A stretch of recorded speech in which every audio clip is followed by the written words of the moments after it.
The reason anybody goes to the ballot to re-elect a president is the things they have done for them at an individual level. How has he managed the affairs of the country? How has he managed the economy? Are Kenyans happier? Are Kenyans in a better place than when he took over? How is the state of health? How is the state of education? How is the state of our economy, Trevor?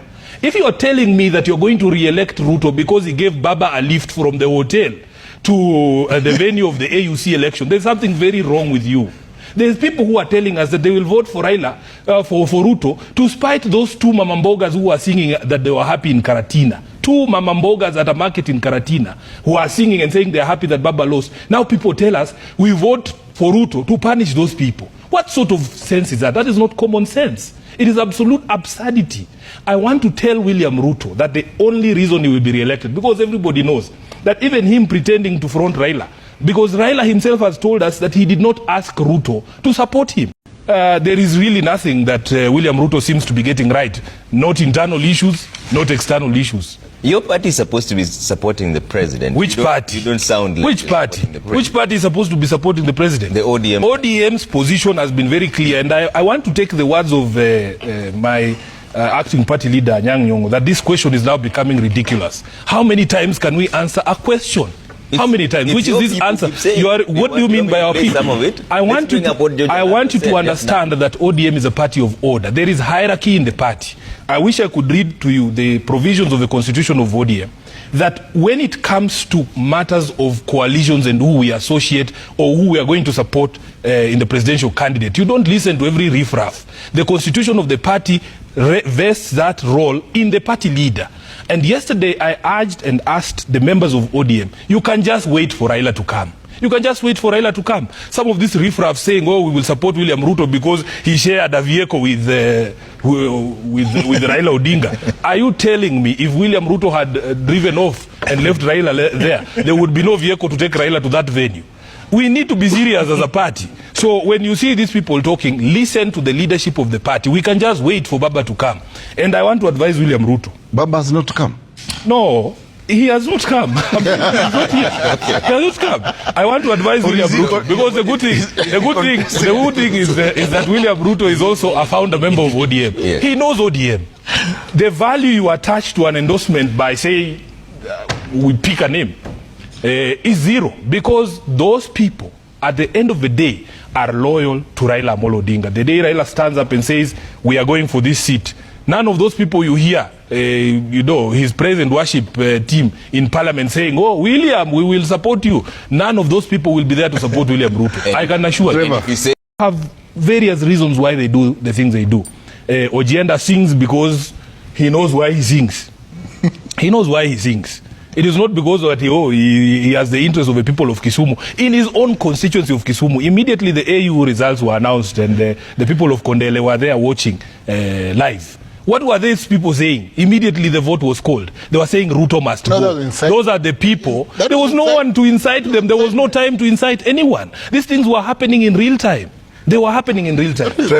My people, talking of President William Ruto, leo Senator Sifuna amesema, how can a PhD holder like President Ruto hang out with a class 2 dropout, the likes of Oscar Sudi, and you expect a successful government? Like how? You expect something good from that particular government. How? Sifuna! Leo amesema kama mbaya. Check on the interview of today ya Sifuna. And let me tell you, aluta. Kwa wenye munasemanga ati mbona uongelelei mazuri yenye Ruto amesema. I think Sifuna has answered you today. Are we together? Are we together? Aha. Making on the ridiculement of the roads that President Ruto mentioned yesterday.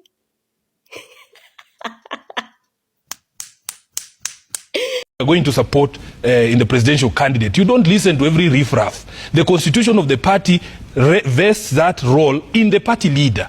And yesterday I urged and asked the members of ODM, you can just wait for Raila to come. You can just wait for Raila to come. Some of these riffraff saying, oh, we will support William Ruto because he shared a vehicle with Raila Odinga. Are you telling me if William Ruto had driven off and left Raila there would be no vehicle to take Raila to that venue? We need to be serious as a party. So when you see these people talking, listen to the leadership of the party. We can just wait for Baba to come. And I want to advise William Ruto. Baba has not come. No, he has not come. He's not here. Okay. He has not come. I want to advise William Ruto because the good thing is that William Ruto is also a founder member of ODM. Yes. He knows ODM. The value you attach to an endorsement by saying we pick a name is zero, because those people at the end of the day are loyal to Raila Amolo Odinga. The day Raila stands up and says we are going for this seat, none of those people you hear, his praise and worship team in parliament saying, oh, William, we will support you. None of those people will be there to support William Ruto. I can assure you. So as ODM, I'm telling you, and I've said it on this show, and I've said it on this show, Trevor, my position is, even if ODM supports Ruto, Ruto will still lose. I have said it here and I repeat it.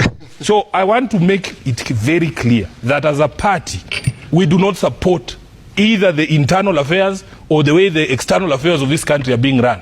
And this is a reputation. He said when the party leadership comes back, he will give direction. That's what I'm telling you. That's what I'm telling you. Let me make another thing clear. Yeah. ODM will only enter into alliances with political parties that are like-minded, political parties that are pro-people, people who can manage a country. You are not going to force us into an alliance with incompetent people. And it has been demonstrated that the Kenya Kwanza government is the most incompetent so far from independence. So they have mismanaged our country, they have mismanaged our democracy, they have mismanaged our economy, they have now mismanaged our international affairs. So our standing in the community of nations is now under, in tatters. My direct question is, yes. So what if Raila says we are supporting William Ruto in 2027? Then what? William Ruto will lose that election with Raila's support.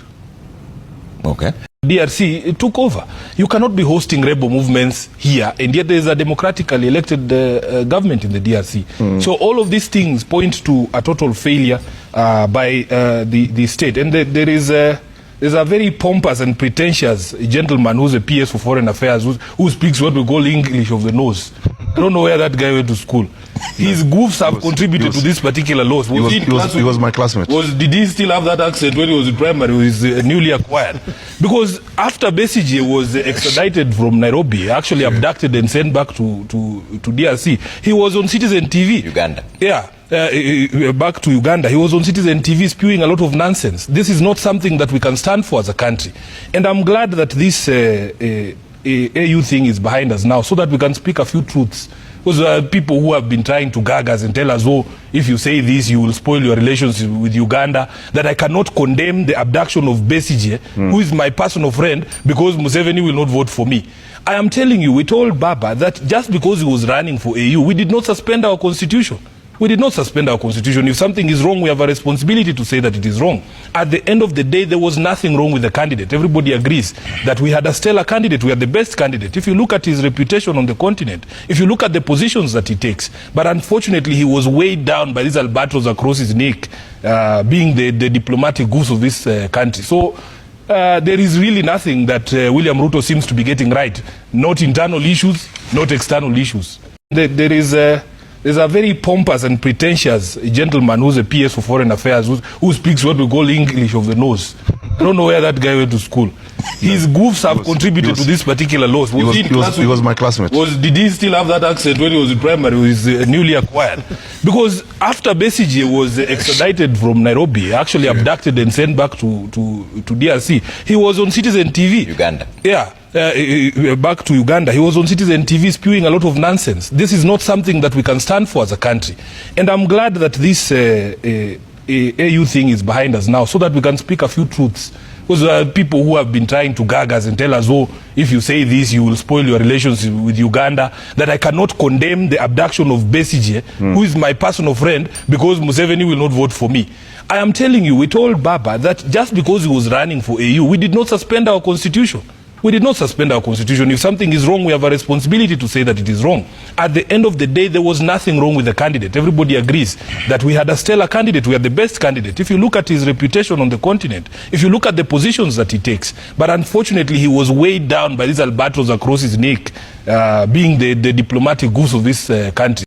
What are your thoughts on that? Because he says that nobody really speaks of the successes of this government. Is that true? Because even the president himself yesterday said he was cautioning people to stop mocking him when he spoke about the road in Mandera all the way to Isiolo, 750 kilometers. He said that people made a joke out of it, but it was literally a matter of life and death, and we have contractors on site. There are already 11 contractors. Yeah, now 11 contractors. Now on site. President says 11 Yes. is Yes. 7. They can't even count contractors. So let me tell you this. There is no obligation on our part to speak about the successes of the government. They also have mouths. Let them go out there. They have a government spokesman, they have cabinet secretaries, they have parrots like him. Let them talk about those successes. It is not incumbent upon us to talk about those successes. Number two, they have national communication. They have a national broadcaster. They can go there and talk about those successes. And when you talk about those things, nobody sees those things on the ground. William Ruto famously one time said, there is a road called C41. It passes outside my rural home. He stood on the sunroof and said the road is complete. And I use the road every day. It passes outside my home. So those are the successes he wants to parrot, but Kenyans on the ground can see that there is nothing happening. Number two, Trevor, I have said, and I want to repeat here, that the positions we hold are not permanent. Sifuna was not born to be SG of ODM forever. I have done 7 years. This is my 8th year as SG of ODM. I did not do 7 years as SG of ODM by second-guessing Raila. I know the man. I speak to him. He's my guide. He's my mentor. I say these things because are the things that I believe in. And I believe that Raila's position has always been that we as ODM can only walk the journey with people who are like-minded, pro-people political parties. The position of Senator of Nairobi is not my birthright. It is not something that I will hold on to forever. There will come a day when there will be another senator. I have predecessors. There are people who have held this position before. Ekuru, whether I win or lose, that is not the point. The mission in 2027 is not to make Sifuna senator. The mission in 2027 is to rescue our country. Whatever it takes, Trevor, if it takes Sifuna losing the Senate of Nairobi to kick William Ruto out and make him a one-term president, so be it. That is a higher calling than me being senator. You know? So The box. Okay. Sifuna, closing remarks. it doesn't matter how much time you give Ojienda and Aladwa. They will never persuade me that that Ruto is good for the country. In fact, time is up. There is very little that Ruto can do in the intervening period to save his presidency. And he knows it. That is why his allies are speaking the way that he does. That is why he is insulting the public and telling them off every time he gets. Told us that he has a PhD and nobody should lecture him on anything. I've never seen a PhD who hangs out with class 2 dropouts, because what you do then is that you reduce the average intelligence to at least class 8. If you are just surrounded by, they say birds of a feather flock together. How are you a PhD hanging out with Sudi?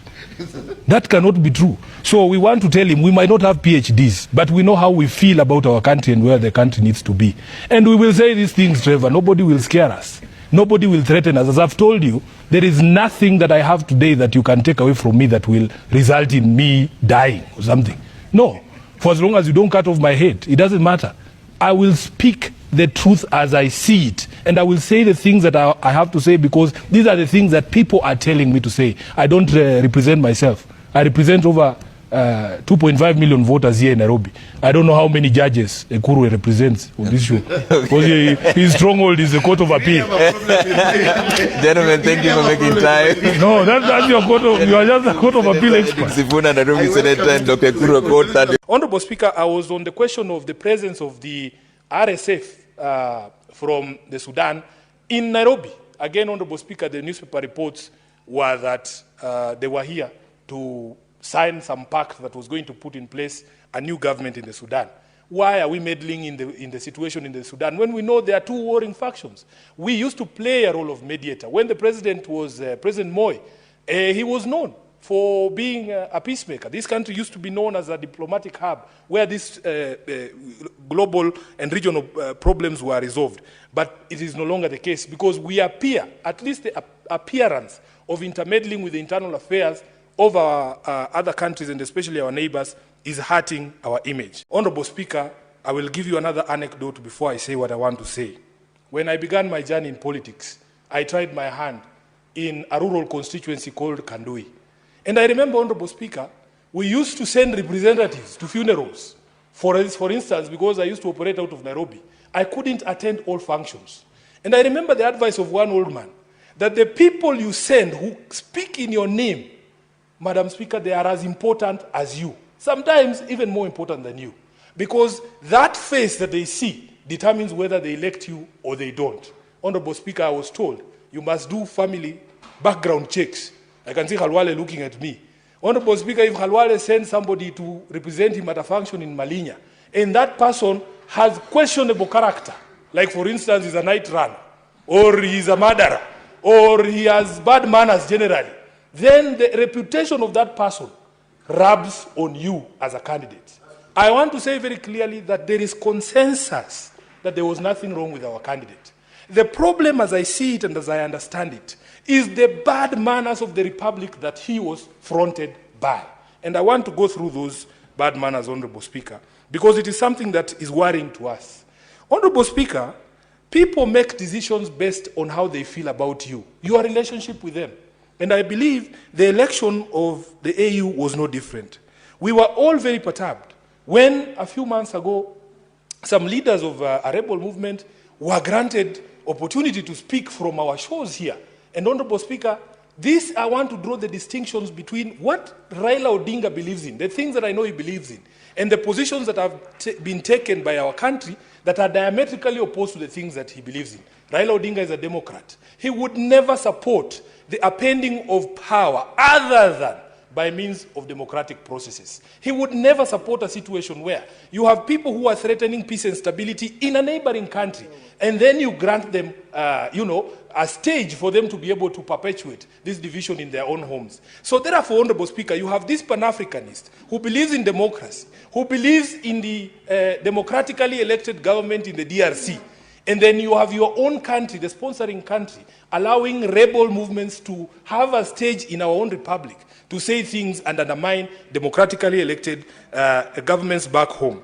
Honorable Speaker, of course, all of us know that once conflict erupted in the DRC, there are certain notions, especially from countries and players in that particular country, that Kenya's position was not a position that was advancing the security and peace of the DRC. Honorable Speaker, we have a very strong voting bloc, the Southern African Development Community. You know the position that they took at the AU. One of the biggest countries and most influential countries in that particular bloc is South Africa. South Africa lost 13 soldiers out of that eruption of violence in Eastern DRC just a few weeks ago. The feeling that I have seen amongst many of these people is that that conflict and that emergence of violence was mishandled by the regions, and especially by Kenya. Honorable Speaker, the evidence is in the fact that when our head of state called for a regional summit to discuss that conflict, in fact, the DRC refused to attend. Honorable Speaker, these political decisions that we make here internally, Madam Speaker, they have global implications. The positions we take as a country have implications of how the rest of the country, the world views us and our standing in the community of nations. The politics of Kenya is very divisive. You know, people here pontificate as if the result had been different, Honorable Speaker. Can we honestly all guarantee that there would have been restraint on all of us, that we would not have over-celebrated to the annoyance of those who don't believe in our quest? Nobody can give you that guarantee. People are allowed to celebrate or to cry or to whatever, express themselves as much as they wanted. But I know Raila Odinga. Raila Odinga is the most insulted political leader in Kenya. Every single day you wake up, he's trending on Twitter, he's trending on Facebook, he's a headline in at least 3 newspapers per week. He doesn't appear to be fazed by any of those things because he understands you have to have a thick skin as a political leader in this space. If you put yourself out in the public, you can expect people to be insulted, to insult you. Therefore, Honorable Speaker, there are people who want to use this so-called celebration in Nyeri. And when I watched that clip, Honorable Speaker, it was 2 Mama Mbogas at a market in Karatina. And when people speak about it, you can think the entire region of Mount Kenya. And in fact, the most annoying and saddest thing was attempts by leaders, some in very senior positions in parliament, trying to extrapolate and make it look like it is the people of the mountain celebrating Raila's loss. Honorable Speaker, these are the things that bring division in our country. As SG of ODM, I am aware that for the first time in the last election, Raila Odinga got over 1 million votes in the election. You cannot tell me that those million people who are in Mount Kenya can be dumped or lumped into those who do not support the politics of Raila Odinga. These are the things we must do. We must speak in a way that ensures we remain cohesive as a society and we don't marginalize anyone. Honorable Speaker, I want to conclude by speaking to the speculation. There's people who want to put words into Raila's mouth. Honorable Speaker, when Baba, Raila Odinga, wanted to run for the elections in 2022, he called a major rally, and I was present at that rally at Kasarani. He announced it himself that I would want to seek the presidency of the Republic of Kenya. When he wanted to run for this AUC position, Honorable Speaker, he himself called a press conference. I remember only seeing the former president of Nigeria, Olusegun Obasanjo, there at that press conference. He told us with his own mouth that this is what he wants to do. Honorable Speaker, therefore, when Baba wants something, he will tell us himself. These people who have abrogated themselves the role of speaking for Raila Odinga and telling him, oh, we will look for a space to accommodate you. Baba has many, many roles. He's a party leader of ODM. He's a leader of opposition. He's a father. He's a husband. He's a grandfather. He is not idle. Baba is not idle. He has things to do. So please, these people, I have seen even some colleagues from this Senate coming up and proposing ridiculous things like amending a constitution just to look for a position for Raila. What do you mean? In fact, as the father of this constitution, it insults Raila greatly if you can stand up and say you are going to amend a constitution just to look for a seat for him. That is not what he fought for. That is not why he fought for this constitution, Honorable Speaker. And the leader of the country today is the one during the campaigns who told us that for a change, we must stop looking for positions for leaders. Let us start with the Mamamboga. Let us start with the Boda Boda person. Let us start with other people, because all this time we have been talking about leaders. I want to say without fear of contradiction that if Baba wants something, he will tell us himself. All these people running around and saying, oh, we will look for this, we will look for that. How do you know? He's not interested. Has he told you he's interested? And he has a mouth for himself. Do you know, Honorable Speaker, that despite me being the SG of ODM, I do not speak for Raila. He has his spokespersons. He has his spokesperson. I speak for organs of the party for which he is a member. But I cannot speak for Raila Odinga because he has his own mouth. He has his spokespersons.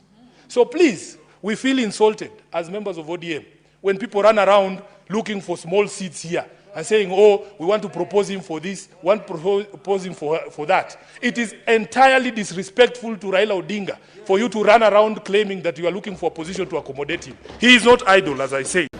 Unfortunately for our friends in Uganda, some people in this country, in Kenya, are trying to drag us back to the dark days where we used to have dictatorship in Kenya. Honorable Speaker, it is something that is quite shameful and painful to me individually as a senator of the Council of Nairobi. Honorable Speaker, I was saying that it is something that causes me personal pain and embarrassment as a senator of Nairobi, that Dr. Kizza Besigye is facing the things that he's facing right now, including an illegal and unconstitutional court-martial, because he was abducted in my own city in Nairobi. It causes me great embarrassment as a Kenyan that we handed over Dr. Kizza Besigye, who's a personal friend of mine, Honorable Speaker, to the authorities in Uganda. And despite the fact that the Supreme Court of Uganda has said that that trial is unconstitutional and should be discontinued, the state in Uganda continues to refuse to disobey that court. So therefore, the delegation from Uganda, know that you have brothers in Kenya who will stand on guard to ensure that we free Dr. Kizza Besigye and we restore Kenya as a safe haven for all the people who believe in democracy in this country, in this world. Mheshimiwa William Ruto, wewe ni mwizi,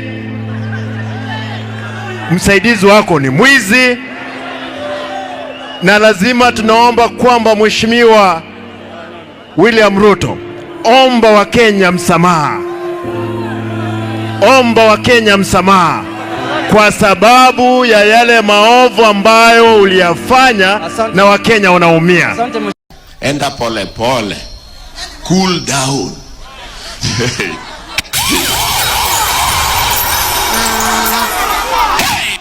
We are not cooling down any soon.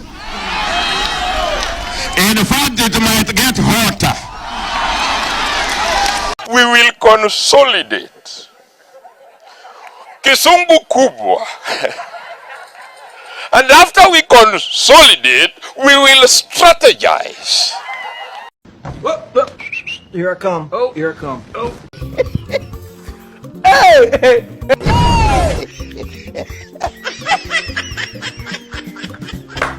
Whoa, whoa, whoa, whoa, whoa, whoa, whoa, hey. Hello.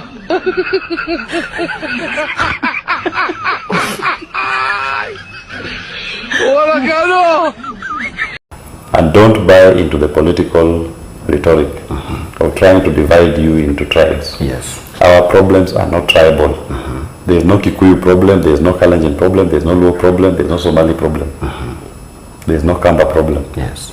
Chief share knows no tribe. The university funding model knows no tribe. Yeah. Joblessness knows no tribe. All these problems that we point out, they do not know any tribe. Kusambaza hiyo message. Thank you. Fagia What? I'll take it to all the corners. You take it to the entire nation. Yes. Yes. It is a very solid car. Thank you, sir. Ndugu yangu, God bless you. fagia wote. Kazi yangu. Asante. Ndugu yangu. Good luck, my brother. Thank you so much. Good luck. Good luck. All the best. Thank you, sir.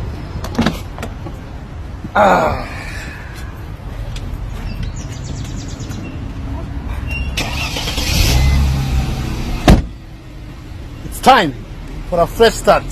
Tunafagia wote.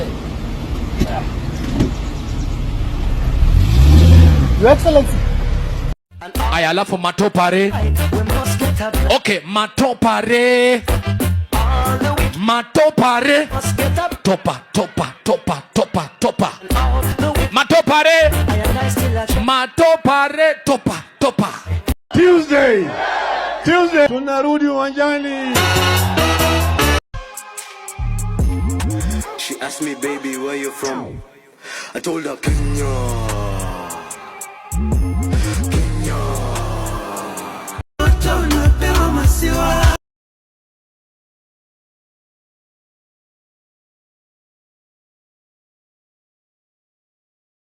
I beg of us, I really want to beg of us today, as the chair of UDA, let's stay focused to what it is we promise those hustlers. Because if we don't deliver, those hustlers will send us out of power, and they'll send us with vengeance. So let us talk about roads, electricity, education, health, types. Let's tone down on the politics. It is not healthy. It is not healthy. It is the wrong time. Wananchi naweza sikia kuchukua William Ruto. Wanaweza mchukua kwa sababu sisi wananchi, we don't need him. Ametuchosha. Ama nyinyi mjachoka? Mjachoka na Ruto? Ule mtu anataka kuchukua William Ruto, you can take him for free, take Wetangula for free, take Mudavadi for free. Tunawapea hizo takataka zote waende waongoze if they are good to you. Majenzi mko? Kazi mnafanya kwa mtandao ni mzuri sana. Na tunapongeza nyinyi. Na muendelee. Mtaendelea. Lakini mtandao peke yake haitoshi. Tunataka mjiandikishe kama wapiga kura. Wale watu ambaye watakomboa Kenya hii, wenye kuamua Kenya itaongozwa namna gani, ni hao majenzi wetu mwaka wa 2027. Lakini hamwezi amua Kenya itakaa namna gani kwa simu peke yake. Lazima mchukue vitambulisho, lazima mjiandikishe kama wapiga kura. Siku hiyo ikifika muamuke saa 9, muungane na sisi na wengine, tuende pale kwa debe, tutafute uongozi wa maana ambaye utaheshimu wa Kenya, utaheshimu demokrasia na utakubali kufanyia kila mtu maendeleo. Tumekubaliana majenzi? Hata nasahau tarehe ni gani. Mimi siko na tarehe kwa kalenda. Na mimi hata sina haja nayo. Mimi chenye niko nayo nayo ni serikali ya 2027. Huyu mkata ushuru tumtoe. Na tuungane si wote. Meta vile naona nisha reject hiyo finance bill 2025. Ningoje tu date ya maandamano. Juu mambo yendi bana. Mimi hata wafanye nini? Mimi nisha reject. Mfanye nini? Nisha reject. Mfanye nisha reject. Nime reject. Mtoe date ya maandamano sasa. And we are not alone.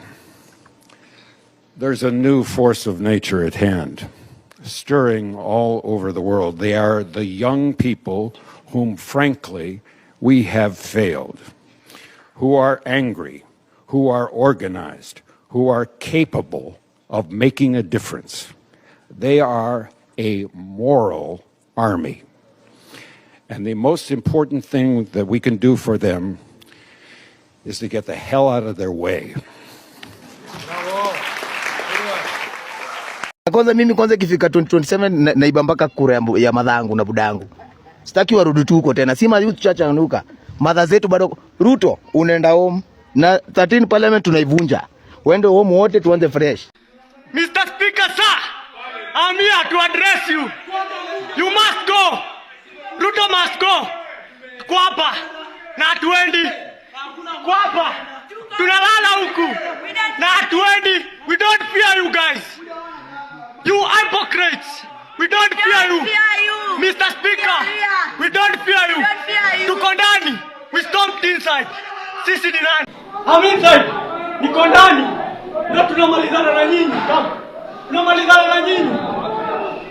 Mmetutesa sana. Today is today. You must hear our cry.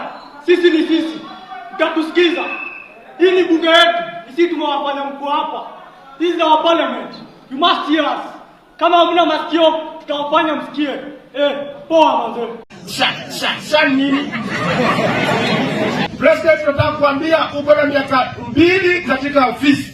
Na wananchi hawa they will punish you na hata ukiwa na pesa watakutoa nje. Wacheni tu mimi niseme na mapema. Ndio kama kuna list na andiko mniweke kwa list. I can't wait to reject Finance Bill 2025. I can't wait because I know it will be something absurd. It will be something mental. I can't wait. Mneke kwa list jameni. List reject. Idiots who don't want to participate in the affairs of their nation, they think things will just work in and of themselves. Then they are tribalists. And these tribalists, they think that they are only safe with people who are from their tribe. And tribe can mean people from the same culture, same language, or same culture. Then they are citizens. These are individuals who are responsible and know that when you want to be served, you must give those who have the desire and the intellectual capacity to serve you. In many societies, it is only a small percentage of people that can be called citizens, not more than 5%. And if a society wants to grow in the right direction, civic education is what will help the idiot and the tribalist to become a citizen.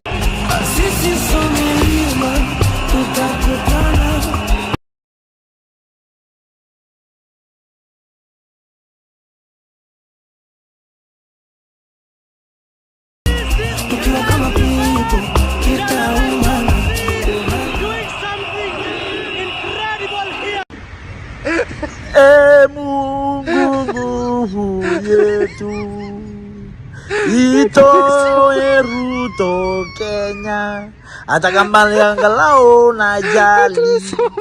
Sisi Kenya tumechoka na Ruto, maisha imetuharibikia, analipisha mpaka sodo ya wamama. Pure kabisa Ruto. We don't like you, go home. Sasa tafuta kiongozi ambaye anapenda mwananchi na anapenda kijana kama sisi. They want to be described as honorable even when they are horrible. They acquire things which they have not worked for. They promise us things that they know they will never deliver. And there is no shortage of such men and women in the African continent. Now, why do you want Ruto gone? We want Ruto gone because he is killing innocent people. He's wanting to pass the Finance Bill 2024. He's putting tax on sanitary products that girls can't even buy. He's can't go to school. He's corrupt. He's taking the money. He needs to go. Yes. Get out. If you're going to raise anything, start with your hairline. Nice. Control, Alt, Delete, Ruto. The drunk did better than you. Drunkard did better than you. Nice. Now the next election, yes. Unajua hawa ndio watakuwa nasema fagia wote ama mtasema namna gani? This generation, yes, they use their might because they didn't vote, the largest vote in the last election. Hi Kenyans, mimi sina maneno mengi. All I want to say is Ruto must go, like yesterday. Bye.